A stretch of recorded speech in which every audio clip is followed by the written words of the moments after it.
I won't put them on. Hold on. Wow. This is how you see the world? Mm-hmm. Wow. Hey everyone, I'm Mr. Matt, and welcome to our awesome announcements. I'm Miss Gianna. Are you guys ready for our updates? Here we go. As Mr. Matt said last week, we only have one more month for our Bolivia offering project. That's right, and it's already September. Autumn's right around the corner. The leaves are gonna start changing colors and falling off the trees soon. Oh, I love fall. What's your favorite part of fall? I really like the colors of the trees, because red's one of my favorite colors. It is very nice. Now, I bet a bunch of you have already started going back to school, right? Mm-hmm. Well, September is when school starts back up. I loved school. Yeah, and so do a lot of other people, including our friends from Bolivia. Mm-hmm. And our offering money is gonna help them to buy supplies like pencil and paper for this next school year. I have some pictures to show you guys of our Bolivia villages. Let's take a look. Oh, wow. Look at all those pictures. Mm-hmm. So cool. And that looks like it's been a really great project that we have going in Bolivia. It really is. And again, this is our last month to collect, so we should do our best. That's right. So go ahead right now and put your offering in. And our last reminder today is about pizza! Pizza! Wait, again? Yes. Like, didn't we just do pizza? I distinctly remember eating pizza in the car as we were delivering it. We did do that, yes. We did the draw for July, but now it's September, and that means we have to do the August draw. So, let's go get the hats again! To the hats! Okay guys, we have 2 campuses who brought us back challenge cards for the month of August. Woo! Yay! We have Central Campus and we have Bear Spa Campus. Nice. Mr. Matt, would you like to draw for Central Campus? I sure will. Ready? All right. Oh, drum roll.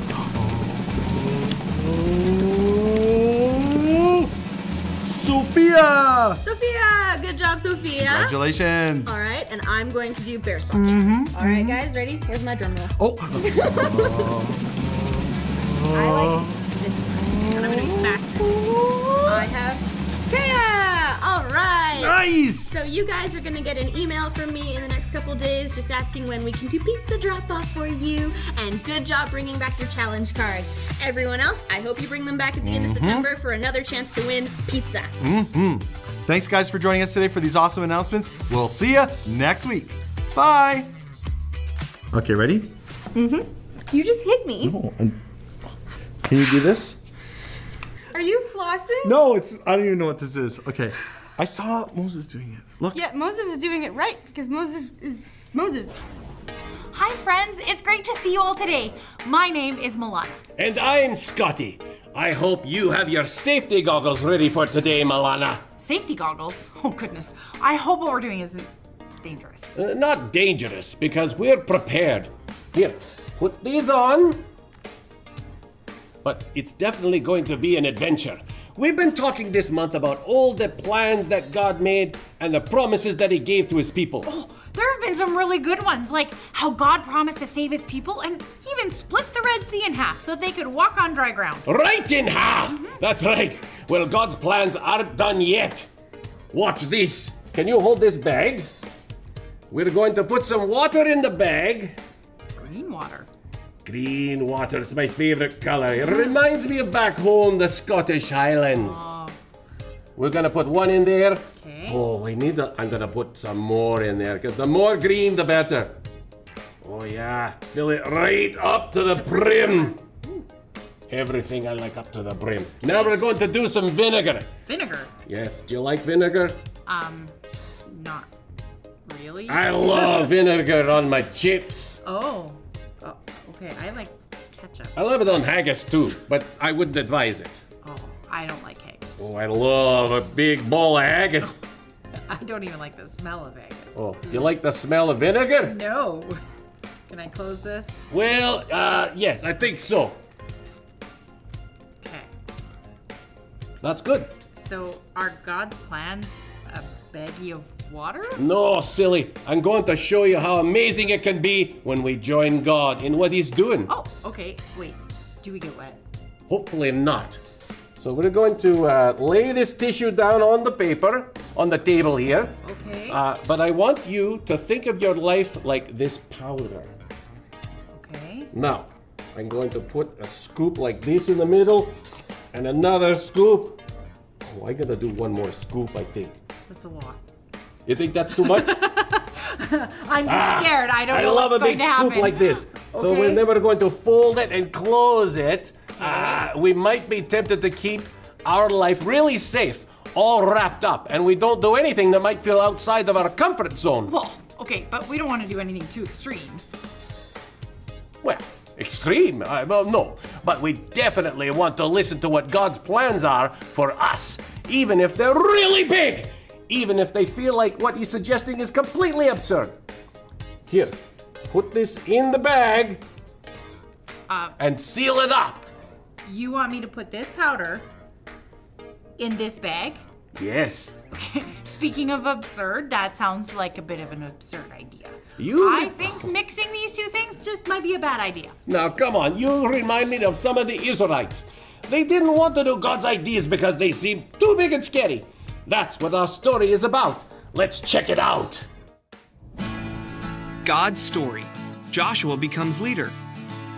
So part of God's story is about when Joshua became leader of God's family, and it goes like this. Remember how God rescued his family when they were stuck as slaves in Egypt? He made a path right through the middle of the Red Sea. He showed them where to go with a pillar of fire at night and a cloud during the day. He gave them water from rocks and sent food like rain every morning. Best of all, he promised to bring them to an amazing new home called Canaan. All they had to do was trust him. But sometimes people have a hard time believing God will take care of them. So for a whole year, God's family worried and complained. They felt like they'd never get to the promised home where they would be safe and comfortable. And even though God was taking care of them every day, they kept worrying that he'd stop. But their leader Moses trusted God with his whole heart. And one day, God told Moses to send 12 men into Canaan as spies to see how great it was. So Moses did. And one of those 12 men was Moses' helper, Joshua. He trusted God too. Well, Joshua and the other spies spent 40 days in Canaan, and they discovered that the new home was as good as God had promised. There was delicious food, water flowed nearby, it was paradise. It had everything God's family needed and wanted. There was just one teeny tiny problem. People lived there already. Big people. Big people who lived in a big city called Jericho that was protected with really big, strong walls. And the people there did not plan to give up their home. So 10 of the spies came back terrified. They said, "We look like grasshoppers compared to the people there." When the rest of God's family heard that, they got scared too. They didn't want to go to the promised land anymore. But Joshua knew that no problem is too big for God. He and another spy named Caleb argued, "If the Lord wants to give it to us, he will." After all, God had shown his family how powerful he was. But even though God had always provided for his family, they still chose not to trust him. And because they made that choice, there was a consequence. God kept his whole family in the desert for 39 more years. So long that all the adults who chose not to trust that God could take them to the new land spent the rest of their lives in the wilderness. God kept taking care of them, of course, but life was nothing like it would have been in the promised home. The good news is, there was a blessing for Joshua and Caleb's obedience. They did live long enough to get to Canaan. See, God always keeps his promises. So eventually, he took his family into the promised land, and God chose a new leader to take them there, a guy who would trust him with his whole heart like Moses had. Yep, Joshua. And that's the story of when Joshua became the leader of God's family. So in case you missed it, here's the quick version. God took care of his family. He promised them a new home. They had to trust him. 12 spies visited Canaan. People already lived there. Joshua and Caleb trusted God. Most of God's family got scared. God's family stayed in the desert. God kept his promise. Joshua got ready to lead God's family into the promised land. And that's a part of God's story. Wow, God always has an amazing plan. But I'm still a little bit scared to combine these two things together. God does always have an amazing plan. And even when that plan seems too big or too hard, we can trust that God is in control of that plan, just like Joshua and Caleb did. Okay, I'm gonna trust you, and I'm gonna put these things together. All right. How about you help me? I'll hold this one. We'll open it up. All right.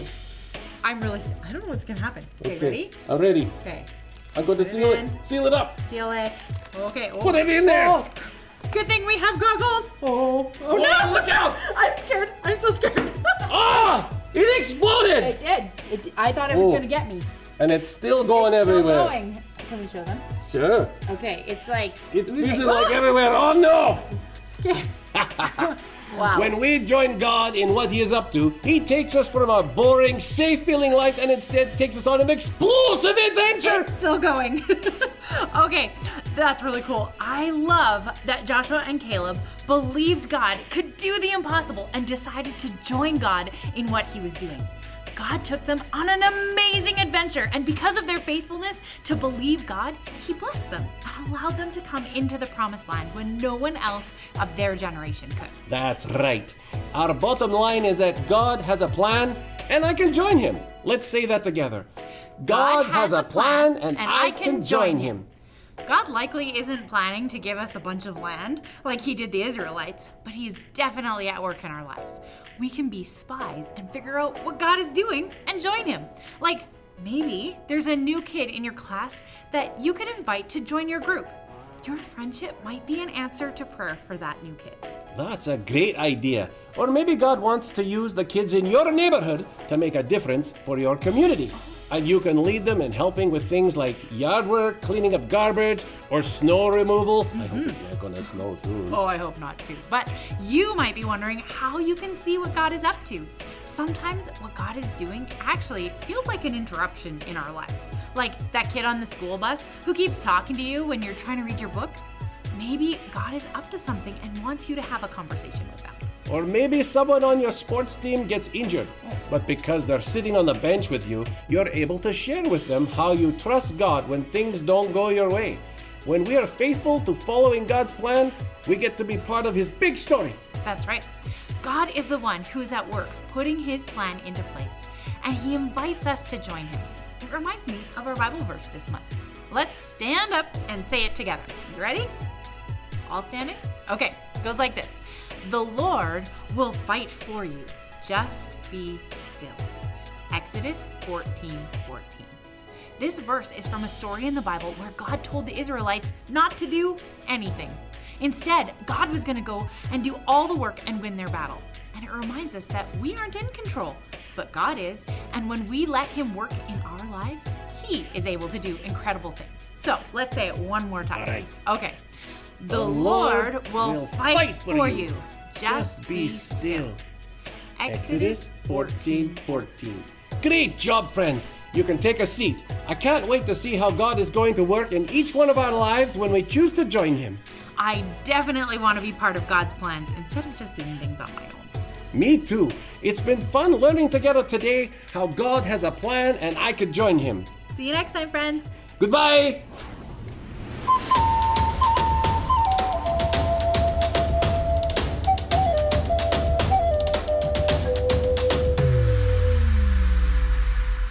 God's love never fails and it lasts forever. Our God is great. Our God is great. My God is with me. Yes, He's with me wherever. Our God is great. Our God is great. He's an awesome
Our God is great. Our God is awesome. Celebrate. Celebrate. Our God is great. Our God is awesome. Celebrate. Celebrate. He's an awesome God. Bigger than my wildest dreams. Monumental love.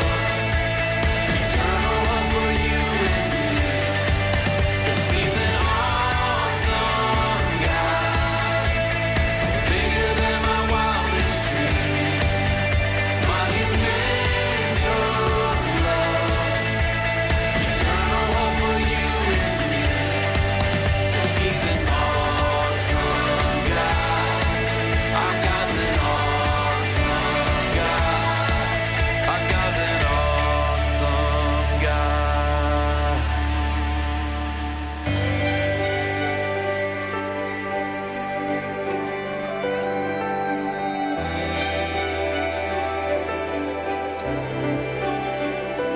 The splendor of a king, clothed in majesty, let all the earth rejoice, all the earth rejoice. He wraps himself in light, and darkness tries to hide, and trembles at his voice, trembles at his voice.